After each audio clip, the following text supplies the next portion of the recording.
What's up, guys, and welcome to this little training on setting appointments, specifically setting life insurance review appointments. Now, if you're like, Colter, I'm not holding life insurance review appointments. Here's your sign to start, okay? Randy Thompson is a big mentor of mine. A lot of you know him. He's phenomenal. But he taught me, hey, if you want to sell Bibles, go talk to the believers. Go talk to the people that read that book, the Christians. If you want to sell life insurance, go talk to the believers, the people that have life insurance with you already. And he shared a statistic. We just got off of a conference call with our team member perspective group. He came on and he was generous to share how him and his agency write $100,000 of life insurance premium by April every single year. Okay, so he came on, he trained us, which was phenomenal. If you're watching this and you'd want to get a link to that replay, just let me know. I can get it over to you. But he shared a statistic today that really stood out to me.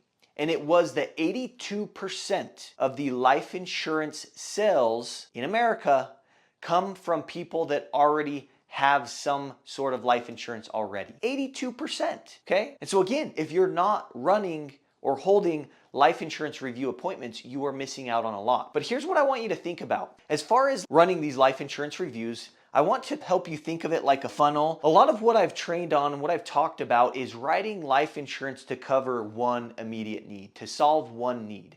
Like, we want to keep it simple. We want to help people get something in place, and then we can build that coverage out for them later on. We're going to talk about how to set the appointment to then build that coverage out for them later on. But for example, if you are talking to customers every single day that are calling in to make payments, that are calling in to change addresses, to add vehicles, even if you're calling outbound and you're quoting new business, you're probably writing life insurance in some sort of transactional way, right? Which is a great way to start. But let's say that maybe you talk to Colter. Colter is a new customer, and you get Colter a small $100,000 life insurance policy to pay off my loans on my vehicles.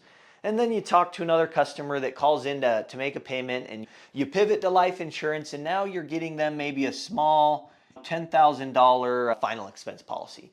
And throughout your day and time as a team member in the office, you're writing a lot of these smaller policies. $50,000 policies, $100,000 policies, $10,000 policies, $150,000 policies, right? You get the point. You're writing a lot of these life insurance policies in a transactional way, which is great because what we're doing is we're solving an immediate need. We're paying off that loan. That way, Colter's wife and kids are never in any sort of position where they might be struggling to make that monthly payment, right? We're solving an immediate need for our customers. Maybe we're paying off the mortgage, right? Maybe we're just covering a funeral. We're paying off loans, covering a funeral, paying off loans, right?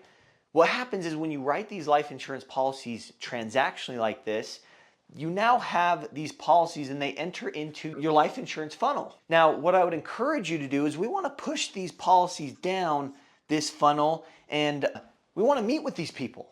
We want to hold life insurance reviews. Life reviews. This is where we ultimately want to get our customers, because what happens here is we get to solve the immediate need, and we make it really simple. So instead of us overselling, over-explaining, giving our customers way too many options, and as a result, they say, oh, Colter, I just need to think about it. Or, I don't know if I'm ready at this time. You've caused them to go into what's called analysis paralysis. There's too much information. You've made it seem like a bigger decision than it needs to be, and so you don't close a lot of policies. Now, that was Colter early on as a team member. I was either going the route of, I'm going to give you all of the coverage that you need or none at all. And I was getting a lot of those objections. I was getting a lot of people that say, oh, I need to talk to my spouse. I need to think about it. I don't think the timing's quite right yet. And I was getting that because way too much information. It was something that really can be simple in nature, but I made it way too complex. So if you want to take the complexity out of life insurance, just start covering one need, right? Solve one need. Now, a lot of you might be thinking, Colter, that's not enough. Am I doing my customers a disservice by solving one need? Because I want to challenge that thinking a little bit. I want you to really think about, in the event that, hey, you get a $100,000 policy for me just to cover a couple loans on my vehicles. For me, is that enough coverage for me? No, right? That's not going to pay off my house. That's not going to cover all of the loans on my vehicles. That's not going to replace income for my wife and my kids. Like, it's not enough coverage. However, is $100,000 of coverage better than $0 of coverage, right? What would this $100,000 of coverage do for my family? I'll tell you what, it's not going to cover everything, but it's going to cover something. It's going to allow my family to have some sort of space where instead of having to struggle financially right off the bat, they've got some funds, they've got some money that can help cover some immediate needs. Again, is it enough? No, but is it something that will help them? Absolutely. I want to challenge you that something is better than nothing. But I want to challenge you further that when you get them something, push them down this life insurance funnel and invite them in for a life insurance review. Now, the way that people are buying has changed. I think you would agree with that. And I think it's important to understand why it's changed. I feel that a big reason it's changed is because of technology, because of social media. Think about this. You go to bed tonight, you wake up tomorrow morning, what's the first thing that you do in the morning? Listen, if you're like most people, you pick up your phone, you open Facebook, you open Instagram, and you start scrolling through social media. Now, about 3 posts in, you're hit with an advertisement. Keep scrolling, another 3 or 4 posts in, another advertisement. And then you get ready and you get in your car or your truck and you're going to work. Turn on the radio, because you like to listen to the radio on your way to work, and you listen to a few songs and it's fun. You're like, yeah, it's gonna be a good day. And then you're hit with an advertisement. Even if you throw on YouTube, you're listening to a motivational video, if you're not subscribed to YouTube with their plan that doesn't have advertisements, guess what you're gonna run into? Advertisements. Here's the thing, guys, is we are being sold every single day, multiple times a day, whether we realize it or not. And so the way that people buy has now shifted. Because they're being sold all day long, we've got to keep that in mind, right? Because the way that we might approach them might be a little bit different, understanding that they're being bombarded with advertisements, with salespeople all day long. So just pay attention to that. I know I went on a tangent there, but the way that people buy is different. A lot of your customers want to do business with you transactionally. Instead of going against the grain and going against them with that, just do what they want you to do. If they want to buy transactionally, sell transactionally. However, we can do that up front, but the end goal is we want to get them in for a review appointment. We want to review that life insurance. Today, I want to talk about how we can set that appointment, because that's where it starts, right? If we're not able to set the appointment, these strategies don't really, they're not going to work for you, right? Because we're not holding appointments. And I know for a lot of you, a bottleneck is setting the appointment itself. But I want you to think about things have changed. The way people buy has changed. And so think about that when you're setting your appointments. I want that to sit a little bit as we go throughout how to set these life review appointments. So that's the idea. We're going to write a lot of these transactionally, solve the immediate need. You're going to take the complexity out of this stuff. You're going to help protect people in a simple way, solve one immediate need, but then we're going to push them down and we're going to meet with these customers. So you've wrote a policy transactionally to pay off a loan on a car. When should we be holding these reviews? Guys, it's up to you, but I'm going to share a few different times that you can do that. The first time is an issuance review. Issuance review. When you deliver that policy to your customer, whether you go to them or they come to you, it's an opportunity to get in front of them. We can then build that premium out from there. So you can set an appointment for an issuance review when that life insurance policy issues. Maybe it's a new household and you want to meet with them in 30 days. Maybe it's called what? An onboarding review. Some of you might call it a 30-day review, right? We can meet with them then. And then the last one is really just a standard life review. Maybe you call this an annual life review. So those are a few times that you can actually basically set these appointments. So now that we know when to set the appointments, let's talk about how to set the appointments. And this is where I'll spend the rest of this training. So number one, and I'm going to pull up my computer, just bear with me. Here we go. So in setting appointments, the biggest thing that we want to remember, we want to put ourselves in our customer's shoes. We want to give them a reason to want to come in and review their life insurance. We want to give them a reason. Now, I know that's been difficult for a lot of us, but I want to encourage you to maybe try this method. Before we get into it, we need to give them a reason. We need to give them a reason to come in and meet with us. A reason that matters to them, not just to us. But also, we want to be able to make this easy for ourselves. Wouldn't you agree? Don't we want to make this so easy that it becomes sustainable? That it becomes so sustainable that every life insurance policy that we write, we meet with? Just think about that. What would that do for you? What would that do to your paycheck? If every single life insurance policy that you met with or that you wrote, you met with them again, whether it's an issuance review, an onboarding review, or even a life review. Imagine if you met with those people and got yourself another opportunity to help build out that death benefit, but also maybe talk to them about a permanent policy. What would that do for you? What would that do for your paycheck? What would that do for your agency? What would that do if you're an agent? What would that do for your team? As an agency as a whole, what would that do? There's compounding involved in this. The compounding effect, if you just follow this process, will change your production forever. My third year in insurance, I wrote 123 life apps with maybe 50, 60,000 in annual premium. Phenomenal year. The year after that, I wrote 231 life apps. I almost doubled my production from the year before. And guess what happened to my premium as well? I wrote about 100,000 in life premium. The reason that all happened is because I had all of these life insurance opportunities in my funnel my fourth year that I didn't have my third year. And I met with these people and I built out that premium. I did a lot of conversions to permanent insurance, but I was able to even build out death benefit, which increased my annual premium.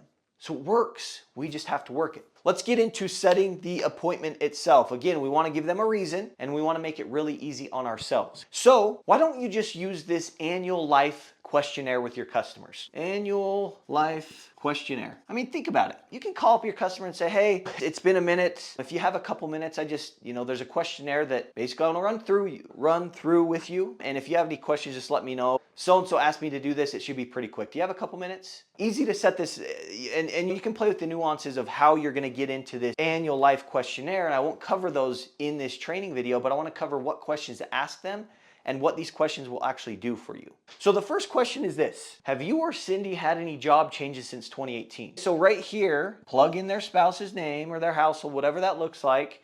And then when I say teen, this basically, you're gonna replace that with whenever the policy was first started. So if I wrote a policy for Mark and Cindy is Mark's wife and I call Mark, let's say I wrote that policy for him in 2017, or that's when the policy was written.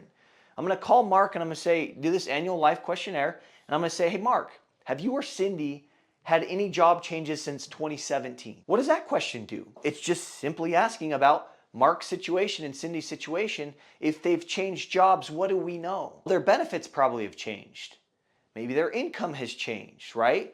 It's a major life event that may cause us to need to meet with Mark and Cindy about their life insurance because things change. I don't know about you guys, but when I look back at 2018, a lot has changed for me in the last, 6 years? It's crazy. It's almost been 6 years, but a lot's changed for me since then.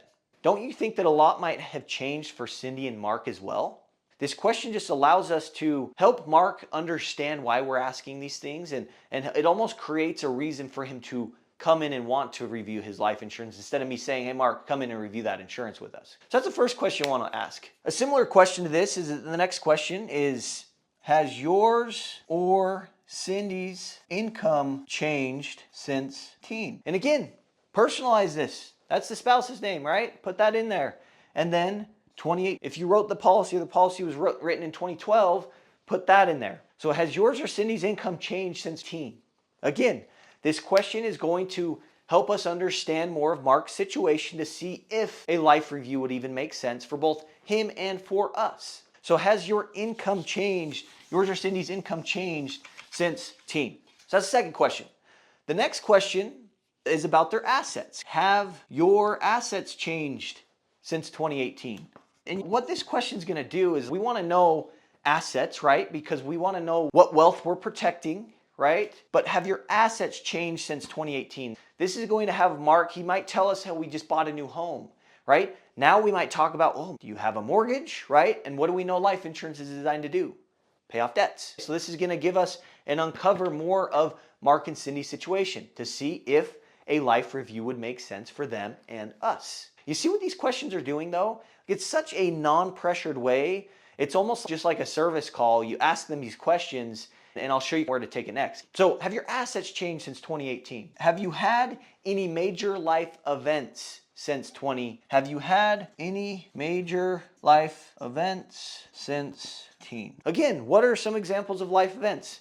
Marriages, having a baby, even changing jobs. If they didn't tell you that up front, they're going to tell you then. But again, it's understanding more about Mark and Cindy's situation these questions naturally just progress and help both me and Mark and Cindy know that if there's been a lot of changes, we probably should review this policy, right? It gives them a reason to come in, to want to come in, rather than just me calling Mark and Cindy and saying, hey, Mark, it's been 6 years. We need to review your life insurance, right? No one, that doesn't work like it might have used to. And then the last question that you can ask is, has your health changed since 2018? And you can even throw, has yours or Cindy's health changed since 2018? Guys, this is important to know. Again, we're just understanding Mark and Cindy's situation, because if health has changed and they have a 20-year policy, but in 2 years it's going to expire, don't you want to talk to Mark about the options that he has to potentially convert and go from that term policy that's going to expire in 2 years to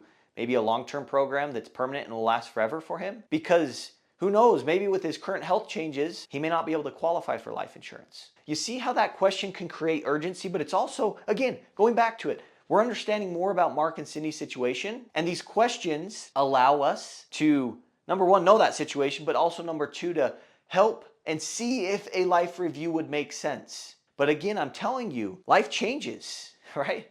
Life changes pretty quickly, and these are just a progression of questions that we can ask to help them understand that a life review would probably make sense. Again, no one really wants to be told what they need to do, right? Hey, we need to meet with you. Whatever. If you told me that, I'm like I'm busy. I'm running a business.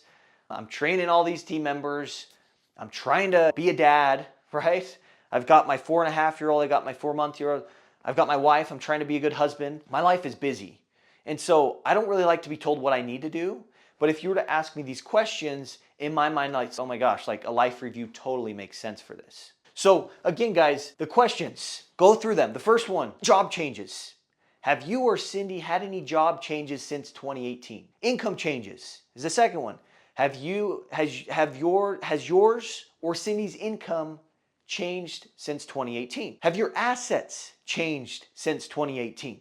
So assets is the third one. Have you had any life events since 2018? So life events is the fourth one. And then the fifth one, has your health changed since 2018? Now here's where it's all going to come together. If they answer yes to any of those questions, set up a life review appointment. That's simple. Can we do that? Set up a life review appointment. Now, the transition into how you set that up is really simple, right? They've told you that something has changed. If they answered yes to one of those questions, they've told you that something has changed. So you're going to use that reason when you set your appointment. Here's how you can do that. Look, Mark, where both you and Cindy have had job changes since 2018, it's probably in our best interest, both my interest and your interest, to meet for 10 to 15 minutes and just review this coverage, review this policy. When can I get you in? Would this week work, or would next week work better? So instead of me just saying you need to come in, I've asked these questions. Mark has told me yes to one, maybe two. Like, you're gonna have customers that are gonna tell you yes to multiple of those, right? And you can just say, look, because you said yes to that, your jobs have changed, your income has changed, you just had another baby. Because of these reasons, it's probably in the best interest of you guys and me to meet for 15 to 20 minutes, whatever that number is, right? To review this and make sure it's doing what you want it to do. When can I get you in? Would this week work, or would next week work better? So guys, biggest takeaways from this training is meet with your life insurance customers. They are your believers. 82% of all life insurance policies sold last year in America came from people that already own life insurance. Number two, give them a reason to come in and meet with you. Stop just telling people they need to come in and review their stuff, but give them a reason to do that. These questions will naturally help you do that. And then the last thing is just find a way to make this consistent. Make it easy for yourself to do this.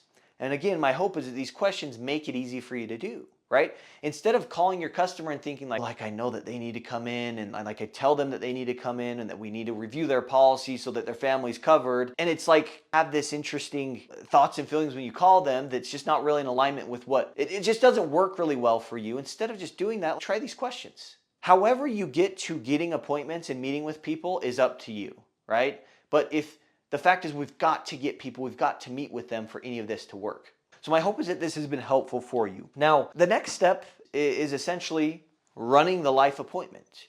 I'm gonna throw a training together of how to run through the actual life appointment itself to increase your premium, to increase the applications, the applications that you're submitting in your agency. That is the next step. Now, for those of you that have been watching these trainings on YouTube, I hope that they've been valuable for you. But if you're truly serious about leveling up, whether you're a team member listening to this and you're being proactive with your training, which by the way, if that's you, kudos to you. Keep going, keep showing up. Or maybe it's you're an agent and you're listening to this so you can go and train your team. If you as a team member want to level up, if you as an agent want to level up your team members, come join us. Training is not something that we did, it's something that we do. And so every single Wednesday and Friday, we train. On Fridays, we train. We get into details like this of processes, into the details, right? Exactly how to do things, not just what to do.